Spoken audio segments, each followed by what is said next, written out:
Brain science confirms this. Okay. When you wake in the morning, your brain is in what's called theta state. Okay, so your brain frequency is very slow. This is the part of your waking where you have access to what some may call the unconscious or deep mind. So you have access to the entirety of your lived embodied experience. Every memory, every bit of novelty, all of it it's stored in there. Right. And it's in your deep mind. You are in a place of liminality when you're in that theta state where there's a receptivity to the deep mind that you do not have during the rest of the day when you're in theta state. Okay. Then you transition from theta state to what's called alpha state. So brain is still really slow, but not as slow as theta, the brain waves. And this, again, is a time where you're very open to creativity. You're receptive to new combinations, new ideas, fresh synthesis, all that kind of stuff, right? And then eventually you move into more like a beta state, which is like active, going, getting on with your day, doing what needs to get done, right? The psalmists, they understood this intuitively. They understood this spiritually. When they talk about the mornings and the sacredness of the mornings and even what God delivers to us during the night. So when you sleep at night, God is communicating to you in ways that circumvent your conscious mind. So Scripture tells us that, and I could pull out Psalm 16, Psalm 17, and I will pull it out, Psalm 143. I can line it up and show you that God speaks to you during the night because your mental safeguards are down, and He will speak, and He'll speak deep into your unconscious experience. And when you wake in a certain way, you can be grasped by that revelation. You can't grasp it. You can't be in control of it. You can't force it. You can't manipulate it. But there's a place in the morning where there's a receptivity to God that is unique to the morning. Like this is all, I'm getting in, like this is neuroscience here mixed with theology. So biology and theology, that's what I'm laying down right here. Okay. So let me pause there. Yeah, pause there. So if the morning's so critical, obviously any of us who spend time on social media have all seen the studies that say don't touch your phone when you wake up.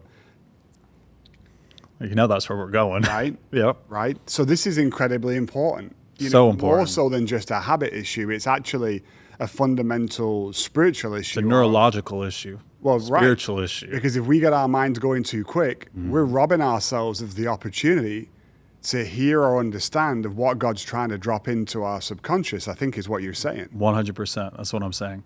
And I mean, there's so many scriptures we could go through right now. I'm like, should we just go through some of them just for the sake of people hearing it? Yeah. This is verse 15 of Psalm 17. Listen, as for me, I shall behold your face in righteousness. When I awake, I shall be satisfied with your likeness. This is talking about when I wake in the morning, I will be satisfied. I will see something. I will receive from the nature, from the character of God. I just love that. That's beautiful. Listen to this. I bless the Lord. Psalm 16, verse 7. I bless the Lord who gives me counsel. In the night, also my heart instructs me. In the night, my heart instructs me. Nice. Is that nice? Yeah. So check this out. This is Psalm 143. And again, I'm just pulling some off the top of my head right now. So no notes here. I'm just pulling some. Psalm 143, verse 8. Let me hear in the morning of your steadfast love. So he's talking about hearing or engaging with something in a fresh way. For in you I trust. Make me know the way I should go. For to you I lift up my soul. So let me hear in the morning of your steadfast love. Make me know the way I should go. So this idea of instruction in the morning, leading us, guiding us. So anyway, going back to the idea of the morning, there is a receptivity to the Spirit of God in the morning that is unique to the morning. And even with meditative practices, people are trying to get into an alpha or theta brain state. Like that's where they're trying to get to through a meditative practice. And God designed us, our biology is set up to where when we wake in the morning, we're more receptive to this whisper of the Spirit, which is beautiful and fascinating, all the above. But going back to the idea of best practices in the morning, because this is a big deal. You know, what do most people do within 5 minutes of waking? What are they doing? They're on their phones. They're scrolling social media. They're checking their investment accounts, whatever it is. Like they are They're moving on their day. Yeah. Like what are they doing? They're not sacrificing their attention.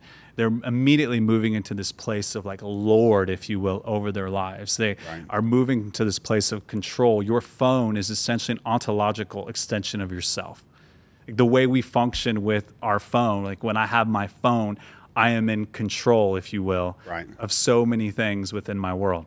Yeah. And so what happens is people, they don't rest in that theta or alpha state. They're immediately going to beta. And what's happening? They're comparing themselves to other people. Yeah.